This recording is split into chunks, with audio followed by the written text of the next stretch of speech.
Hello guys, আসসালামু আলাইকুম। আপনাদের মাঝে নিয়ে আসলাম আজকে নতুন একটি ভিডিও। এই ভিডিওতে আপনাদেরকে আজকে আমি দেখাবো আমার গাছে অনেক রকমের মরিচ ধরছে। আসলে এক গাছে দুই ধরনের মরিচ ধরছে, আপনাদেরকে দেখাচ্ছি। আর দেখেন, এগুলো হচ্ছে গোল গোল মরিচ। এত মরিচ ধরছে যা বলার বাহিরে। আপনারা খালি বলবেন মাশাআল্লাহ। এত এত মরিচ ধরছে, গাছ দেখা যায় না। আমাদের কিন্তু মরিচ কিনে খেতে হয় না, আলহামদুলিল্লাহ। আমরা এখান থেকে মরিচ পেরে খেতে পারি। অনেক ঝাল এই মরিচগুলো। আমার মা বেশিরভাগ এগুলো ভাতের সাথে মিশিয়ে খায়। দেখেন, আরেক ধরনের মরিচ দেখতে পাচ্ছেন, লম্বা এক ধরনের মরিচ আর গোল গোল এক ধরনের মরিচ। দেখেন, এই যে আরেক ধরনের মরিচ দেখছেন, দুই ধরনের মরিচ। এখানে বিষয়টা একটু ইন্টারেস্টিং, তাই না? এক গাছে কোনো সময় এরকম দুই ধরনের মরিচ ধরে না।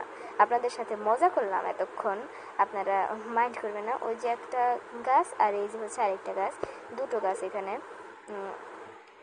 আজকে আপনাদেরকে এই গাছটা দেখানোর একটি হচ্ছে, এই গাছের দুই ধরনের মরিচ আর কি। এটাই আপনাদের সাথে দুষ্টুমি করলাম। আচ্ছা, আজকের ভিডিওটি এই পর্যন্তই। পরে দেখা হবে অন্য একটি ভিডিওতে।